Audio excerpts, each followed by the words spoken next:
ఇట్లాంటివి చేసి బాగా డబ్బులు లాగేసుకుంటున్నారు, అకౌంట్ ఖాళీ అయిపోతున్నాయి.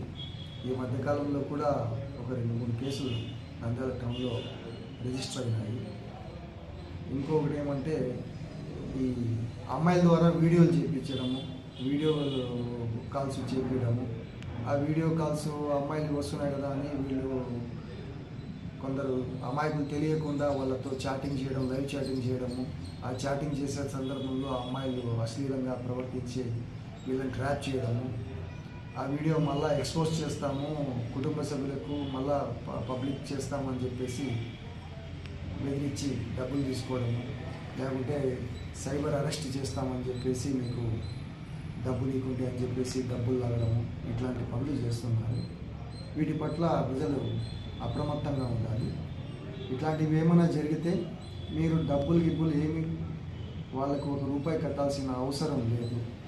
ఇట్లాంటిది ఏదైనా మీకు ఇట్లాంటి అనుభవం ఎదురైతే వెంటనే మీ ఏరియా పోలీస్ స్టేషన్కి వెళ్ళాలి, వెంటనే కంప్లైంట్ చేయాలి.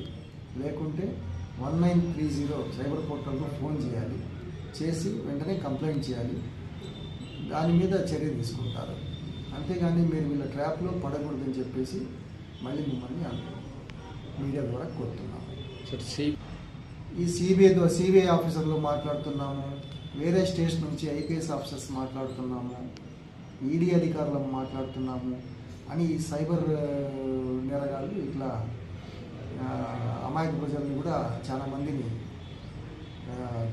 దోచుకుంటున్నారు. వారి వల్ల కూడా పడకూడదు. ఇవన్నీ ఈ ట్రాప్స్, వీళ్ళన్నీ మోసగాళ్ళు. ఏదైనా అరెస్ట్ ఉంటే ప్రొసీజర్ వేరే ఉంటుంది, డైరెక్ట్గా వాళ్ళు మిమ్మల్ని అప్రోచ్ అవుతారు.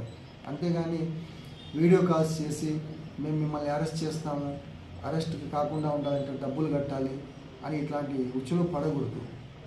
మీరు అప్రమత్తంగా ఉండాలి. ఇట్లాంటి కాల్ ఏది వచ్చినా సరే, వీడియో కాల్ వచ్చినా, డైరెక్ట్ మామూలు కాల్ వచ్చినా, వాట్సాప్ కాల్ కూడా చేసి ఇది చేస్తారు. ఎలాంటి కాల్ వచ్చినా కూడా వెంటనే పోలీస్ స్టేషన్కి వెళ్ళి కంప్లైంట్ ఇవ్వాలి, లేదంటే నష్టపోతారు, మోసపోతారు. అది విషయం. నంద్యాల ఏమైనా కేసులు ఏమైనా? అవును, ఈ మధ్యకాలం కూడా సుబ్రహ్మణ్యం అని చెప్పేసి రిటైర్డ్ బ్యాంక్ ఎంప్లాయీ కూడా ఈ విధంగానే మోసపోయారు. ఆ కేసు కూడా ఇన్వెస్టిగేషన్ జరుగుతుంది. ఆ కేసులో కొన్ని క్లూస్ ఉన్నాయి, వర్కౌట్ చేస్తున్నాం.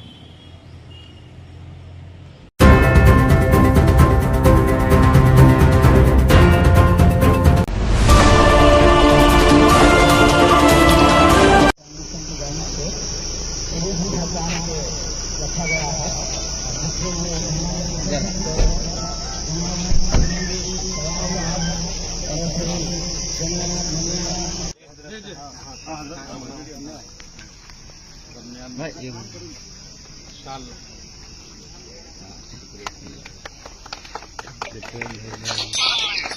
प्रोग्राम हो रहा है आपकी जो है हम शालपुर और गुलभूषण प्रयास आपकी जो है के साथ हाथ लगाएंगे और इस वक्त में जो है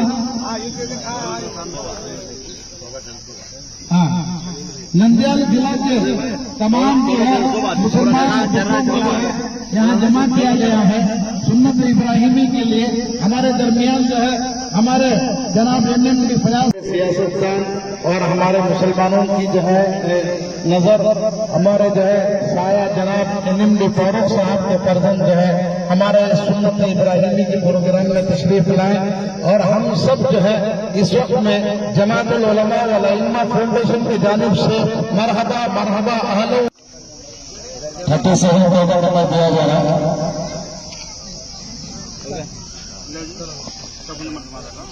जाओ उधर जाओ। फयाज भाई के साथ तशरीफ लाए हैं, उनका भी हम शुक्रिया अदा करते हुए उनको जो है साल के गुलपोशी के लिए हजरत उलमा कराम चलो सब देखो सुन्नत इब्राहिमी की जो है शुरुआत मुन्ना भाई फुल कर रहा है। अल्हम्दुलिल्लाह आज जो है इस वक्त के बाद जो है हमारे और इसी तरह से मैं जो है 30 सेकंड का नंबर दिया जा रहा है।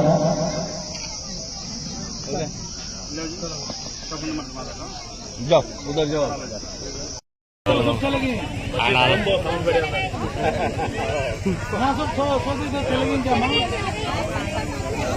फोन दे डालेंगे फोन दे वो जब लॉलीपॉप की जगह बताएंगे वो ये तो हो गया चलो एक बार दुकान लगे करेंगे। आज हमारे मस्जिदुल फुरकान की कमेटी की अंडरटेकिंग में जमातुल उलमा वल अइम्मा फाउंडेशन ज़िला नंदयाल की तरफ से सुन्नत इब्राहिमी यानी खतने का प्रोग्राम रखा गया है। इस प्रोग्राम में एक हमदर्दी के तहत हमारे जो है उभरते हुए लीडर जनाब NMD फयाज साहब तशरीफ लाए और इस प्रोग्राम में हमारे जो है मस्जिद के मुतवल्ली मनियार खलील अहमद साहब, डायरेक्टर ऑफ फाइनेंस कारपोरेशन के जिम्मेदार जो है हमारे खलील भाई तशरीफ लाए और ये हजरत उलमा किराम की एक बहुत बड़ी जमात यहाँ इसकी निगरानी के लिए जो आई हुई है। लिहाजा मैं आप तमाम लोगों का शुक्रिया अदा करता हूँ क्योंकि जो है मिल्लत कौम के छोटे छोटे होनहार बच्चों की खतना का प्रोग्राम की दावत दी गई। आप बखुशी जो है तशरीफ लाए। आप तमाम जो मैं लीडरों का शुक्रिया अदा करता हूँ और तमाम हजरत उलमा किराम का और हमारे जो तमाम साथियों का जो है मैं शुक्रिया अदा करता हूँ। इसी तरह से हमारे मीडिया के भाइयों का भी जो शुक्रिया अदा करता हूँ कि हर गम और खुशी के मौके पर और हमारी दुख को आप पब्लिक के बीच में सुनाते हैं और हमारी खुशी को पब्लिक के बीच में बांटते हैं। फ़क़त सलाम, अस्सलाम वालेकुम वरहमतुल्लाहि वबरकातुहू। ముందుగా అందరికీ నమస్కారాలు। ఈ ప్రోగ్రామ్ని కండక్ట్ చేస్తున్న JUAF ఫౌండేషన్ వాళ్ళకి చాలా కృతజ్ఞతలు। మీకు తెలుసు ఇది ముస్లిమ్స్లో కంపల్సరీగా సర్కంసైజేషన్ అంటే ఇది కంపల్సరీగా ఖత్నా అంటారు, సర్కంసైజేషన్ చేయడం చాలా కంపల్సరీ। ముస్లిమ్స్లో కాకుండా జ్యూస్లో కూడా ఇది కంపల్సరీ। జ్యూస్లో కాకుండా కర్ణాటకలో ఒక హిందూ కమ్యూనిటీ ఉంది, వాళ్ళ దాంట్లో కూడా కంపల్సరీ ఇది। అలా కాకుండా చాలా కంట్రీస్లో ఇది సర్కంసైజేషన్ చేయడం జరుగుతుంది చాలా మంది। ఇది చాలా హెల్దీ ఇది చాలా STDలు అంటే సెక్షువల్ ట్రాన్స్మిటెడ్ డిసీజెస్ కానీ చాలా బాధపడుతున్నారు। నా ఫ్రెండ్సే చాలా మంది 40 ఏళ్ళ తర్వాత చేయించుకున్నారు। ఏమంటే వాళ్ళకి ఫ్యూచర్లో ఈ యూరినరీ ఇన్ఫెక్షన్స్ వస్తూ ఉంటాయి, అది కాకుండా అని సర్కంసైజేషన్ జరిపించుకుంటున్నారు। మాలో ఇది కంపల్సరీ కాబట్టి చిన్నప్పుడే చేస్తున్నాం। ప్లస్ ఈ JUAF వాళ్ళు జమాయత్ ఉలమా వాళ్ళు చేస్తున్న చాలా పెద్ద పని మీకు తెలుసు। చాలా ఇది ఒక్కొక్క సర్కంసైజేషన్ చేయడానికి 5,000-6,000 అవుతుంది। ఇప్పుడు బీదోల్లో ఏమవుతుంది అంటే రేపు చెప్తామని డిలే చేస్తూ ఉంటారు। ఆ డబ్బులు కూడగొట్టి మరి చేయాలంటే కష్టమవుతుంది వాళ్ళ డిలే చేస్తుంటారు। అలా డిలే చేయకుండా వీళ్ళందరికీ రిక్వెస్ట్ చేసేది ఎవరికి లేకుండా ఇక్కడ రండి, వీళ్ళు జమాత్ ఉలమా వాళ్ళు ఫ్రీగా చేస్తున్నారు। ఎవరు ఈ అవకాశాన్ని సద్వినియోగం చేసుకొని మీరందరూ రండి।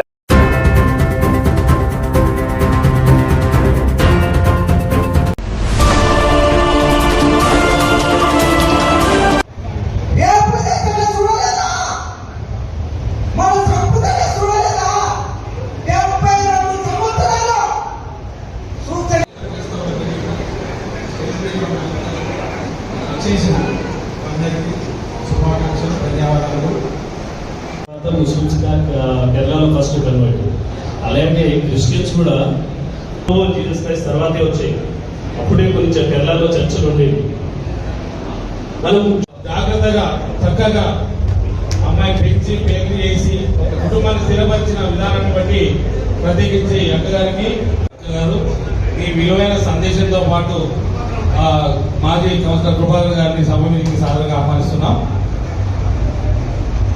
కుటుంబము భూషణ్ గారిని తమ విలువైన సందేశాన్ని ఇవ్వగలిగినగా రిటైర్డ్ IRS క్రైస్తవ మతంలోకి పోయినా వారికి ఇచ్చినటువంటి ఈ మధ్య ఇచ్చినటువంటి EWS రిజర్వేషన్ కూడా పోదు। ఈ దేశ ప్రజలు ప్రేమించి ఈ దేశ ప్రజల అభ్యున్నతికి వాళ్ళు పాటుపడ్డారు, వారి ప్రాణాలు కూడా అర్పించారు।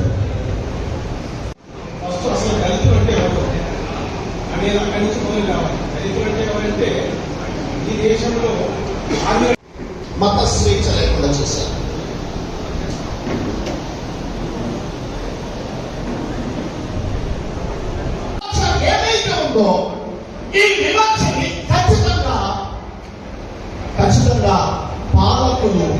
ఈ వివక్షను పోగొట్టాల్సినటువంటి అవసరం ఎంతైనా ఉంది. స్థలం కేటాయించబడింది. ఎసెన్షియల్ నీడ్స్ వచ్చి నంద్యాల జిల్లా కేంద్రంలో మీరు మా ప్రజాప్రతినిధిగా పార్లమెంటు మెంబర్ గా మరి బరియల్ గ్రౌండ్ అనే కమ్యూనిటీ హాల్ కూడా మీ దృష్టికి తీసుకువస్తున్నాం మేడం. కాబట్టి ఈ సమయంలో మన మధ్య ఉన్న జయకాంత్ క్రిస్టియన్ గారు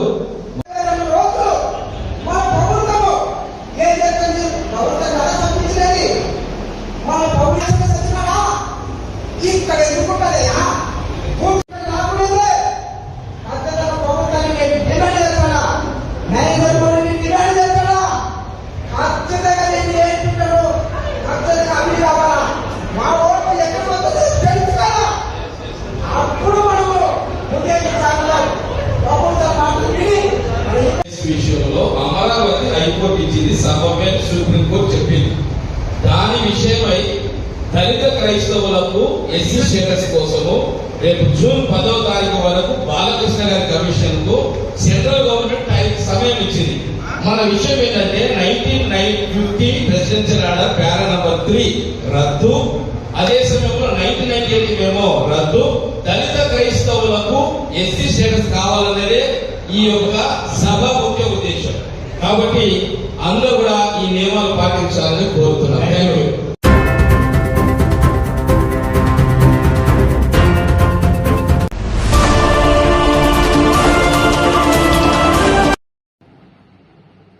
పోయిన నెల 29వ తారీఖున డోర్నిపాడు పోలీస్ స్టేషన్ పరిధిలో కొండాపురం అనే గ్రామంలో సభా రామలక్ష్మణ్ ఒక పెద్ద ఆవిడ ఒంటరిగా ఉన్నప్పుడు ఒక గుర్తు తెలియని వ్యక్తి హెల్మెట్ వేసుకొని భూసార పరీక్షలు చేస్తామని చెప్పేసి ఆమె నమ్మించి ఆమె ఇంట్లోకి నీకు ఐస్ వాటర్ కావాలని ఇంట్లోకి వెళ్ళి ఆమెని బెదిరించి గొంతు పట్టుకొని ఆమెని గాయపరిచి ఆ మెడలో చైన్ తీసుకొని నుంచి పారిపోయాడు. దాని మీద డోర్నిపాడు పోలీస్ స్టేషన్ లో కేసు నమోదైంది. ఎస్ఐ శ్రీకాంత్ కేసు నమోదు చేశాడు. తరువాత ఇది రాబరీ కేసుగా నమోదు చేసి మా CI Allagadda rural CI Ramana గారు కేసు దర్యాప్తు చేసి ఈరోజు అతన్ని ఈ కేసులో ఎవరైతే ముద్దాయి ఉన్నాడో పైడాల జగన్మోహన్ రెడ్డి, తండ్రి శివనాగేశ్వర రెడ్డి, అతను కొండాపురం, అతన్ని అరెస్ట్ చేసి ఈ కేసులో దొంగతనం జరిగిన ప్రాపర్టీ చైన్ సుమారు 4 సెవెన్ల చైన్ ని, బంగారు చైన్ ని రికవర్ చేయడం, వాడు ఉపయోగించిన స్కూటీని కూడా సీజ్ చేయడం జరిగింది. ఇది వెంటనే అది అక్కడ దర్యాప్తులో భాగంగా మాకు అనుమానం వచ్చి అతని మీద చర్చ పెడితే అతని దగ్గర ప్రాపర్టీ దొరికింది. ఇతను ఎవరో కాదు, ఆయన ఇంటి పక్కనే ఉంటూ ఆమె ఒంటరిగా ఉన్న మహిళని గమనించి వీడు పెళ్లయి రాజమండ్రిలో ఉంటూ అక్కడ అప్పులు చేసి అప్పులు తీసుకోవడానికి అని చెప్పేసి ఆమె ఒంటరిగా ఉందా అని చెప్పేసి ఆమె సెలెక్ట్ చేసుకుని ఆమె ఒంటి మీద మెడలో చైన్ గాలులు ఉన్నాయని చెప్పి దొంగతనం చేయాలని ప్రయత్నం చేసి మెడలో చైన్ దొంగతనం చేయడం జరిగింది. దర్యాప్తులో భాగంగా వాటి సమాచారం తీసుకొని చాకచక్యంగా దీన్ని కేసును డిటెక్ట్ చేసిన సిఐ జగన్, మా సిఐ రమణ గారు, అలాగే శ్రీకాంత్ టీం వాళ్ళని ఎస్పీ గారు ఆధ్వర్యంలో అభినందించడం జరిగింది. ఇది ప్రత్యేకంగా స్పెషల్ కేసుగా తీసుకుని మా సిఐ గారు, మా ఎస్పీ గారు సునీల్ స్వరాణి గారు కూడా దీన్ని ప్రత్యేక శ్రద్ధతో ఈ కేసును డిటెక్ట్ చేయాలని ఉత్తర్వులు ఇవ్వడం జరిగింది. ఆ డైరెక్షన్ మేరకు ఈ కేసుని తొందరగా డిటెక్ట్ చేశాం. ఎవరైనా కూడా ఇట్లా అనుమానితులు ఎవరైనా ఇంటికి వచ్చినప్పుడు వాళ్ళ ఊరు పేరు తెలియకుండా వాళ్ళతో మాట్లాడటం, వాళ్ళ వివరాలు అడగటం, నమ్మించడానికి కూడా భూసార పరీక్షలు చేయాలా, మీ ఆధార్ కార్డు కావాలా, మీ ఇది కావాలని చెప్పేసి పాన్ కార్డు కావాలి, వివరాలు, పర్సనల్ వివరాలు అడుగుతున్నారు. కాబట్టి మీ ద్వారా ప్రజలకు తెలియజేయండి, ఎవరైనా గుర్తెరిగిన వ్యక్తి వచ్చి మీ పర్సనల్ విషయాలు చెప్పినప్పుడు అడిగినప్పుడు మాకు తెలియదు తర్వాత చెప్తామని చెప్పి దాటివేసి వెంటనే మాకు 100కి కానీ 112 కాల్ కానీ చేస్తే వెంటనే మేము స్పందించి అనుమానితుల్ని కస్టడీకి తీసుకుని విచారించి ఎందుకు వచ్చారేంటి అనేది చేయకుండా నేరం జరగకుండా నివారించడానికి అన్ని చర్యలు తీసుకుంటాం. కాబట్టి ప్రజలు ఈ విధంగా ఎవరో వ్యక్తి వచ్చి మీ భూసార పరీక్ష చేస్తామని చెప్పి మాటల్లో పెట్టి నమ్మించి ఇట్లా దొంగతనానికి పాల్పడ్డారు. కాబట్టి ప్రజలు మోసపోవద్దని చెప్పేసి మీ ద్వారా కోరుకుంటున్నాం. ఈ కేసును డిటెక్ట్ చేసినందుకు సిఐ గారిని, ఎస్ఐ గారిని అభినందిస్తున్నాం.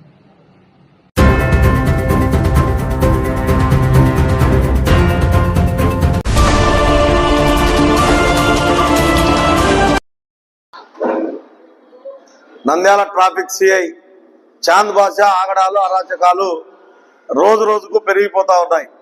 అయితే నంద్యాల పట్టణంలో ఉన్నటువంటి ఆటో కార్మికుల పైన, వీధి విక్రయదారుల పైన, తోపుడు బండ్ల వ్యాపారుల పైన ఇష్టారాజ్యంగా వ్యవహరిస్తూ దాడులకు పాల్పడుతూ బూతులు తిడుతూ ఈరోజు వారిని నానా రకాలుగా ఇబ్బంది పెడుతున్నటువంటి ట్రాఫిక్ సిఐ చాంద్ బాషాను సస్పెండ్ చేయాలని ఏఐటీసీగా డిమాండ్ చేస్తా ఉన్నాం.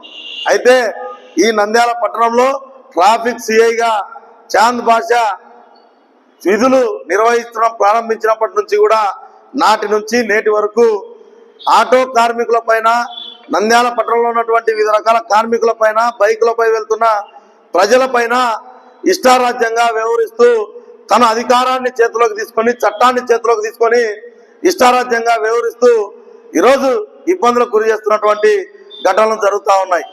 గత 4 రోజుల క్రితం ఐటీసీ ఆటో కార్మికుడిని ప్రత్యక్షంగా దాడి చేయడం జరిగింది.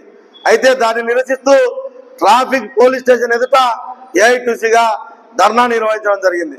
ధర్నా నిర్వహిస్తున్న నేపథ్యంలో ప్రజాస్వామ్య దేశంలో ప్రజల హక్కులను కాలరాస్తున్నటువంటి ప్రభుత్వాలకు వ్యతిరేకంగా కార్మిక సంఘాలుగా పనిచేస్తున్నటువంటి ఏఐటీసీ నాయకులను ట్రాఫిక్ సిఐ చాంద్ బాషా దుర్భాషలాడడం, సెల్లులు గుంజుకోవడం, చొక్కా పట్టుకొని లాగడం లాంటి పనులు చేయడం జరిగింది. అయితే ఈ సంఘటన జరిగింది. ఈరోజు పత్రికలలో, మీడియా ద్వారా ట్రాఫిక్ సిఐ చాంద్ బాషా చేస్తున్నటువంటి అరాచకాలు, ఆగడాలు బయటికి వస్తున్నప్పటికీ జిల్లా అధికార యంత్రాంగం ఎందుకు స్పందించడం లేదని కూడా ఏఐటీసీగా ప్రశ్నిస్తా ఉన్నాం. అయితే నంద్యాల పట్టణంలో ఈరోజు రెక్కాడితే డొక్కాలని పరిస్థితుల్లో ఆటోలు తోలుకుంటూ పనుల వ్యాపారం చేసుకుంటూ బతుకుతున్నటువంటి కార్మికుల పైన ట్రాఫిక్ సిఐ చాంద్ బాషా ఆగడాలను అరికట్టాలని అధికారులను అడుగుతా ఉన్నాం. అంతేకాకుండా రోడ్డు పైన నిలబెట్టి ఆటోలను ఆటోలో ప్రజలను ఎక్కించుకుంటున్నటువంటి ఆటోల పైన 1400, 1500 నువ్వు ఫైన్ వేస్తే నీ లెక్క వాళ్లకు లక్షలకు లక్షల జీతాలు రాలేదు. చాంద్ బాషా ట్రాఫిక్ సిఐ వాళ్ళు కడుపు కూటి కోసం వాళ్ళు కష్టాలు పడుతుంటే నువ్వు 1400, 1500 ఫైన్లు వేస్తే ఎక్కడి నుంచి తీసుకొచ్చి కడతారని కూడా ఈరోజు ట్రాఫిక్ సిఐ గారిని ప్రశ్నిస్తా ఉన్నాం.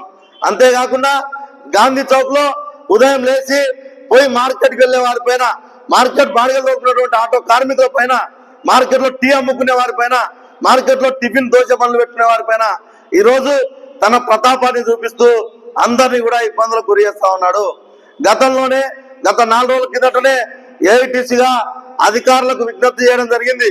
ఈ నంద్యాల పట్టణంలో ఉన్నటువంటి శాసనసభ్యులు, న్యాయశాఖ మంత్రి ఫరూక్ గారు, అదేవిధంగా జిల్లా కలెక్టర్ గారు, జిల్లా ఎస్పీ గారు ఈ అంశం పైన తక్షణమే దృష్టి సారించండి.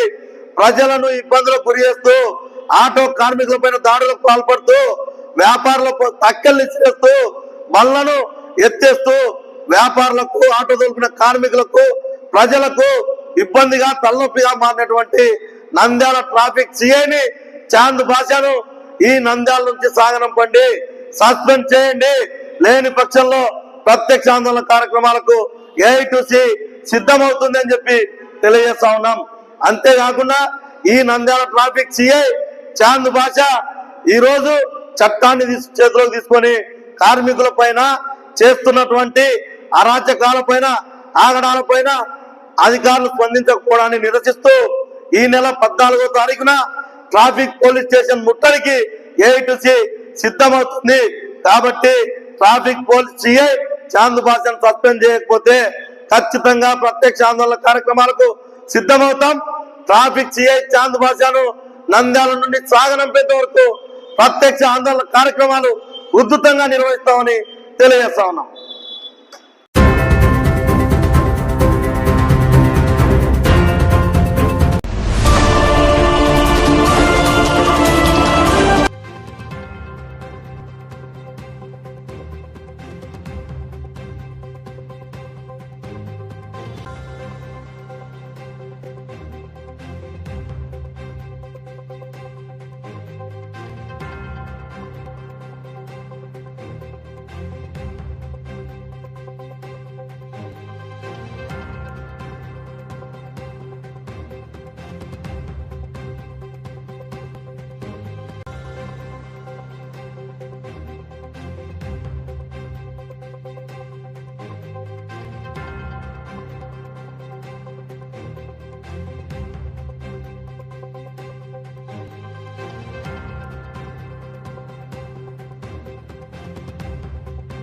బస్సు హైదరాబాద్ నుండి పాండిచేరికి వెళ్తుంది.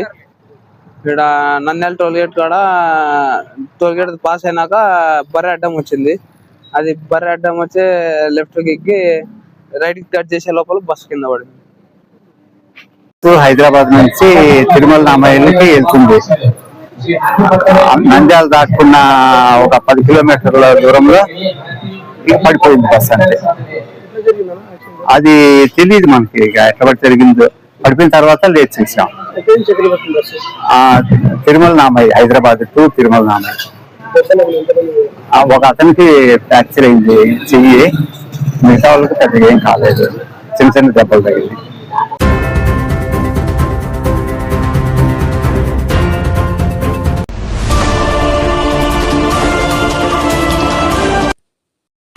మీ పాపను బీబీలో చదివించినామా? ఇప్పుడు ఏం చదువుతుంది? అయిపోయిందా? ఏం చేస్తున్నా? అవునా, వెరీ గుడ్. ఉద్యోగం ఏదైనా కావాలంటే చెప్పండి, హెల్ప్ చేద్దాం. ఏం కావాలా? నువ్వు ఒక్కదానే ఉంటావా? 6 మంది పిల్లలా? స్థలం నేను చూస్తాను. ఈరోజు శుక్రవారము రాష్ట్రం మొత్తం కూడా అన్ని చోట్ల కూడా గ్రీవెన్స్ పెట్టి ప్రజల దగ్గరికి వెళ్ళి సమస్యలు అడిగి తెలుసుకొని వాళ్ళతో టైం స్పెండ్ చేసి ఆ ఏరియాలో వాళ్ళు ఏమి ఇబ్బందులు పడుతున్నారు, ఏం కష్టాలు పడుతున్నారు, మాకు ఏం చెప్పుకోవాలనుకుంటున్నారు అనేది కూడా ఈరోజు ఎంత సమయమైనా సరే ఒక ఏరియాలో కూర్చొని వాళ్ళందరి సమస్యలు వినడం అనేది కూడా నిజంగానే ఆ సమస్యలన్నీ తీర్చేదానికి కూడా పైన ప్రభుత్వం కావచ్చు, మేము కావచ్చు, అధికారులు కావచ్చు, అందరం కూడా కృషి చేస్తున్నాము.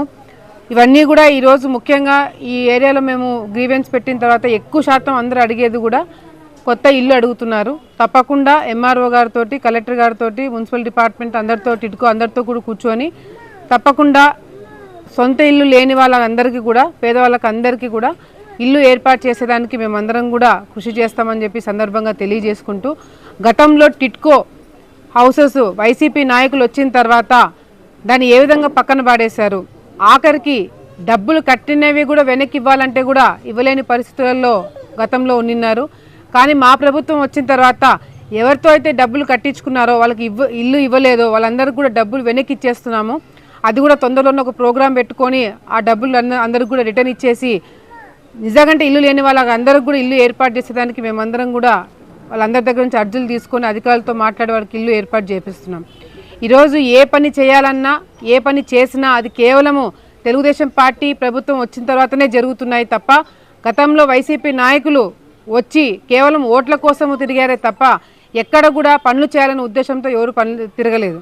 కానీ ఈరోజు మార్పు చూస్తున్నారు. తప్పకుండా వచ్చే రోజుల్లో ఈ అర్జీలు ఏవైతే మాకు ఇస్తున్నారో అవన్నీ మా దగ్గర కాదు, ఇవన్నీ ముఖ్యమంత్రి స్థాయి వరకు వెళ్తాయి.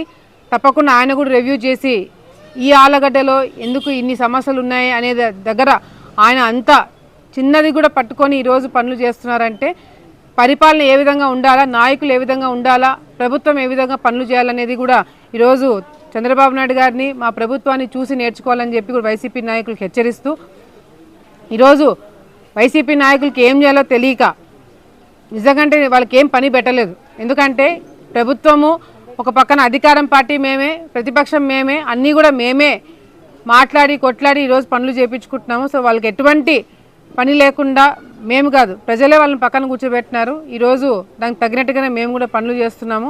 సో వచ్చే రోజుల్లో ప్రజలందరి ఆశీర్వాదాలతోటి తప్పకుండా అనుకున్న పనులన్నీ కూడా సాధ్యం చేసి చూపిస్తామని చెప్పి సందర్భంగా తెలియజేసుకుంటున్నాం.